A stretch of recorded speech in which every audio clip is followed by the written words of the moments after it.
완주 순천 간 고속도로 남원 3회 터널 교통사고의 인명피해가 늘고 있습니다. 터널 안 대형 교통사고가 반복되고 있는데도 허술한 안전대책에 참사를 불렀다는 지적이 또 나오고 있습니다. 도내 코로나19 사태가 진정 국면인데 지역 경제계는 오히려 더 심각한 후유증을 호소하고 있습니다.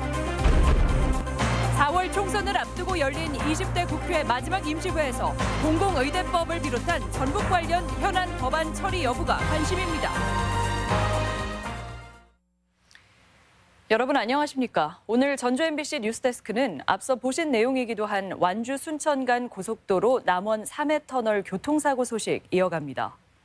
보도된 대로 30대가 넘는 차량이 부딪혀 사고가 난 남원 3회 터널에서는 하루 종일 사고 수습이 이뤄졌습니다. 오늘 희생자가 1명 더 확인돼 지금까지 5명이 숨지고 43명이 다친 걸로 집계됐습니다. 먼저 한범수 기자입니다. 화재 감식이 한창인 남원 산해 2터널 내부 모습입니다.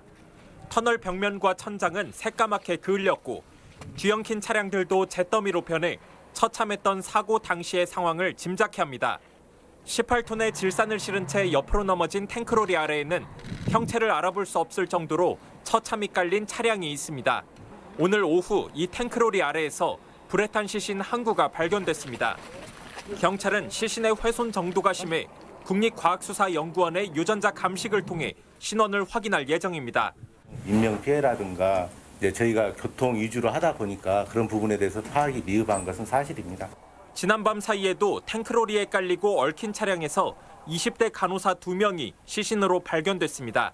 이로써 이번 사고로 인한 사망자는 5명.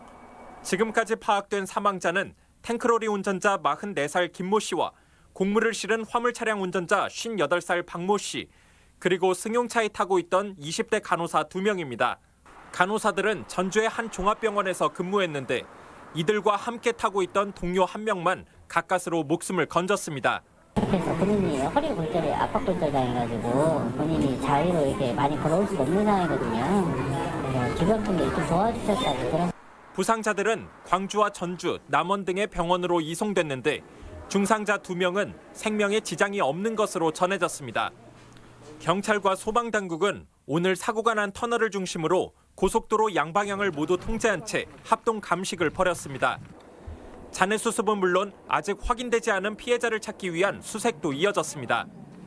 하지만 사고 차량이 뒤엉키고 화재까지 발생해 사고 원인을 찾기 위한 당국의 조사는 며칠간 계속될 전망입니다. MBC 뉴스 한범수입니다. 네, 합동 감식반의 조사 결과가 나오기까지는 다소 시간이 걸릴 듯합니다. 그런데 사고 당시 터널 안은 영상을 봐도 알 수 있듯이 운전자들은 도로가 상당히 미끄러웠다는 증언을 하고 있는데요. 당시 CCTV 화면을 보면서 사고 원인을 짚어봤습니다. 강동엽 기자가 취재했습니다. 어제 낮 12시 30분쯤 3회 2터널 내부입니다. 장갑차를 실은 트럭 후미를 건축자재를 실은 트럭이 들이받고 같이 미끄러져 가다 가까스로 정지합니다. 장갑차를 실은 또 다른 트럭과 SUV 2대가 급정거를 시도하지만 이 차량들도 쭉 미끄러져 갑니다. 차량 뒤에 브레이크 등은 선명히 들어왔지만 계속 미끄러지고 짙은 색의 SUV는 트럭을 들이받습니다. 뒤따르던 대형 트럭도 미끄러지며 터널 오른쪽 구석에 멈춰섰고 뒤따라 들어오던 소형 트럭과 승용차들도 접촉 사고를 피할 수 없습니다.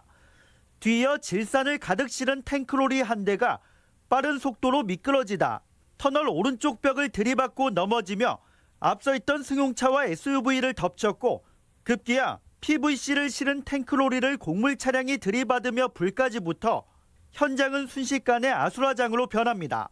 멈추고 싶어도 멈출 수 없었던 운전자들은 터널 안의 도로가 운전하기 어려울 정도로 미끄러웠다고 주장합니다. 이거 주산길이니까 싼 미끄러우니까 가더니까 계속 땅땅땅땅땅 계속 박은 거지 그게 이제. 3회 2터널의 길이는 총 710여 미터. 사고 지점은 터널 입구에서 불과 80m 정도 떨어진 곳이었습니다. 당시 남원 지역에 5cm가량의 눈이 내렸고 낮인데도 기온이 영하 2.7도까지 뚝 떨어져 있었습니다. 초입 부분이라도 이 강설이나 이런 거에 대한 영향을 어느 정도 좀 받는 구간이라고 좀 생각이 되고 있고요. 때가 좀 많이 추운 상황이고 그런다면 충분히 여기도 어느 정도 결빙이 발생할 수 있을 거라 생각이 되고요. 사고 당시 영상을 보면 터널 안 80m 안쪽인 사고 장소까지 눈발이 날리고 터널 양쪽 옆에는 눈이 쌓여 있었습니다. MBC 뉴스 강동엽입니다. 사고 당시 터널 안팎으로 도로가 미끄러웠던 건 운전자들 증언이 일치하는 부분인데 고속도로를 관리하는 도로공사 측은 제설, 재빙 작업은 사전에 이뤄졌다며 이번 사고의 원인은 운전자들의 운전 습관 때문이라고 해명했습니다. 이어서 허현호 기자입니다.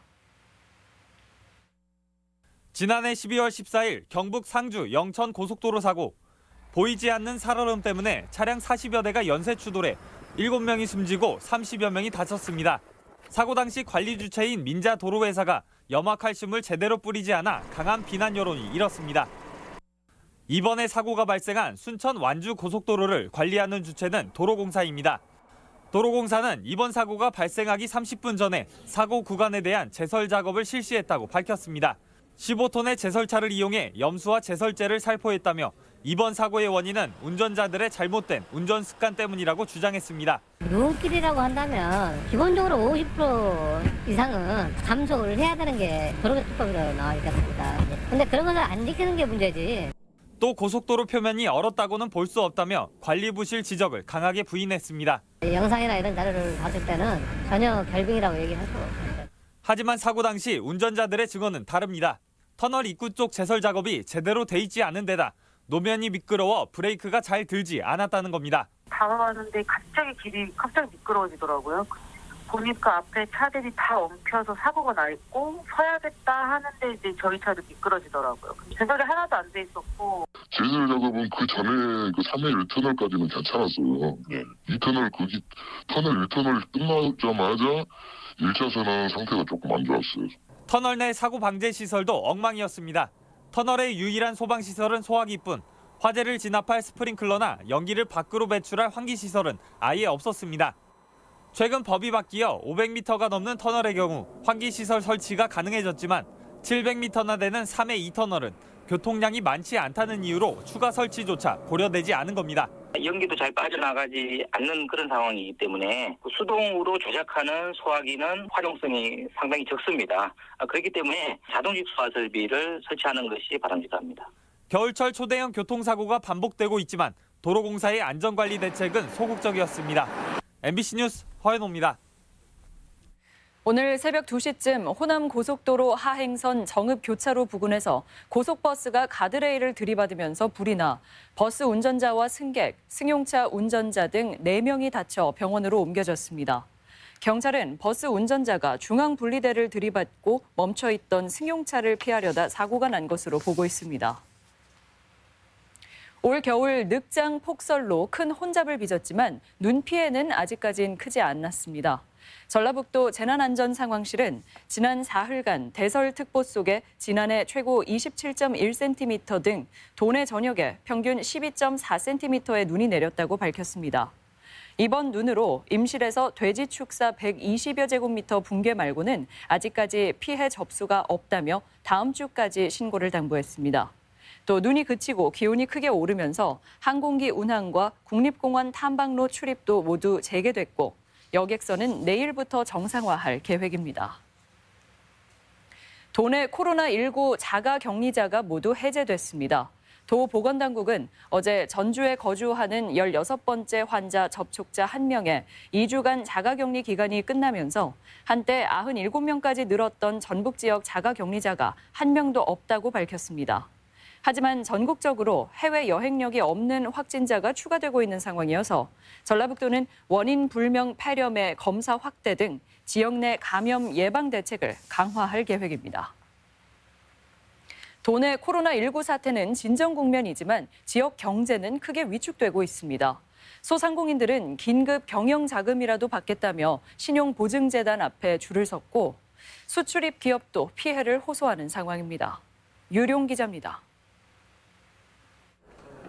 지역의 소상공인과 자영업자에게 생계형 경영자금을 지원하는 전북 신용보증재단. 오전부터 복도까지 길게 줄이 늘어섰습니다. 대기 인원이 이미 300여 명. 물건을 사러 오는 손님은 없고 대금은 지급해야 하는 자영업자 처지에서는 기다려보는 수밖에 없습니다. 의류업계에 있는데요. 장사가 좀 안 돼가지고 아르바이트생 월급 주기도 힘들고 해서 연초에는 경기가 좀 나아지겠거니 했는데 예기치 않은 중국발 코로나19 사태에 자영업자들이 직격탄을 맞은 것. 여행업이나 도소매, 숙박업, 음식업은 당장 존폐를 고민해야 할 상황에 빠져 긴급 경영자금 지원이 절실합니다. 관광업체는 지금 패닉 상태에 빠져 있습니다. 각 업체마다 굉장히 자금난이 어려운 현 시점에서 자금 지원이 어떻게 지원이 되는지. 하루 평균 70명 남짓이던 보증서 발급 신청이 코로나19 사태 이후 상담 인원만 많게는 하루에 500명 넘게 폭증한 겁니다. 200억 원 한도로 특별 자금이 편성이 됐습니다. 평소와 다르게 1% 초반대 초저금리 상품으로 이번 위기를 극복하는 데 많은 도움이 될 것으로. 도내 중소기업 역시 소비 부진으로 자금 압박에 시달리기는 마찬가지. 지금까지 30여 사업장이 코로나19 사태로 휴업이 불가피하다며 인건비 지원을 요청했고 수출입 관련 피해 상담도 80건을 넘어서는 등 파장이 날로 커지고 있습니다. MBC 뉴스 유리용입니다. 졸업식 등 각종 행사가 취소되면서 화훼 농가가 어려움을 겪고 있습니다. 농협 전북본부에 따르면 코로나19 사태가 장기화하면서 장미 도매 가격이 1년 전보다 33% 하락하고 유찰 비율도 30% 정도로 떨어지는 등 화훼의 유통과 소비가 크게 저하돼 생산자 피해가 커지고 있습니다. 농협은 이에 따라 농협 매장이나 로컬푸드 판매장에서 소비 촉진 캠페인을 벌이고 있습니다. 총선을 앞두고 20대 국회 마지막 임시회가 시작됐습니다. 교섭단체 연설에 나선 여당 원내대표는 공공의료대학 법안을 언급했는데요. 탄소법을 포함한 전북 현안 법안의 회기내 막바지 처리 여부가 관심입니다. 김하연 기자입니다. 2003년 사스와 2012년 메르스에 이어 코로나19까지 반복되는 신종 감염병 사태에 기피 분야의 의료 인력을 양성하는 남원 공공의료대학의 필요성과 시급성이 어느 때보다 커지고 있습니다. 하지만 근거 법안은 여전히 상임위에 발목이 잡힌 상황. 교섭단체 연설에 나선 민주당 이인영 원내대표는 공공의대법의 신속한 처리를 강조했습니다. 감염병 대응 강화를 위한 검역법, 감염병 예방법, 의료법, 공공의료대학법 등 방역 사법의 통과가 시급합니다.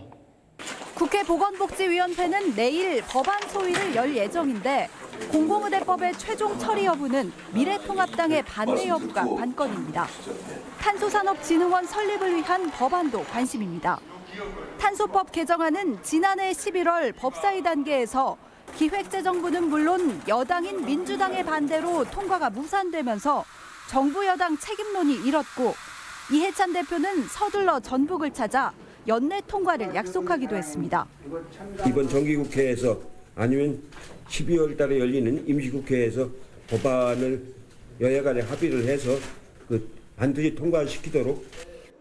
총선 전 마지막 임시회에서 전북 현안 법안이 불발할 경우 자동 폐기 수순을 밟게 되겠지만 곧바로 선거 쟁점으로 이어질 수밖에 없어 여당인 민주당을 포함한 도내 정치권 전체의 총력 대응이 주목됩니다. MBC 뉴스 김하연입니다. 공공보건의료대학 설립법의 국회 통과를 촉구하는 기원제가 열렸습니다. 남원 지역 시민단체와 남원 향교 유생 등 100여 명은 오늘 국회 앞에서 기원제를 열고 최근 감염병의 경각심이 높아진 만큼 국회도 응답해야 한다며 공공의대법의 2월 국회 통과를 촉구했습니다. 공공의대법은 의료 기피 분야 필수 인력을 국가가 양성하는 법률안으로 현재 국회 상임위에 계류돼 있습니다. 강소 연구개발특구 지정을 위한 현장 실사가 진행됐습니다. 도내 강소특구 후보지는 군산 1, 2 국가산업단지와 새만금 산업단지 1.95제곱킬로미터 규모로 군산대와 전북 자동차 융합기술원이 참여하며 정부 관계자는 전라북도의 계획을 살펴보고 사업 타당성을 검토했습니다. 지정 여부는 오는 5월 중에 나올 예정이며 전북은 강소 연구개발 특구를 미래자동차와 그린에너지 사업을 특화해 육성할 계획입니다. 전라북도는 장애인의 건강권과 의료 접근성을 보장하기 위해 장애 친화 건강검진기관을 공모해 평가하고 다음 달 5일까지 보건복지부에 제출하기로 했습니다. 장애 친화 건강검진기관으로 지정되면 시설 장비비 1억 1,400만 원과 중증 장애인 검진 비용 등을 지원받게 됩니다. 익산시가 유라시아 철도 거점역 선정을 위해 대륙철도 첫 관문인 러시아 하바롭스크 시와 우호 협력 MOU를 체결했습니다. 하바롭스크 시는 시베리아 횡단철도의 교차 지점으로 남북철도가 연결되면 러시아의 첫 번째 역이 될 예정이어서 익산시와 철도 물류산업 협력을 추진할 예정입니다. 익산시는 유라시아 대륙철도 거점역 선정을 위해 러시아와 몽골, 중국, 유럽의 대륙철도 거점 도시들과 철도 교류를 확대하기로 했습니다. 다음 달부터 가축 분뇨 퇴비에 대해 발효 정도를 파악하는 부숙도 검사가 의무화됩니다.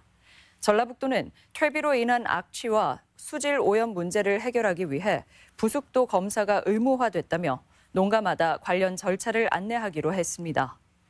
전북권 뉴스였습니다.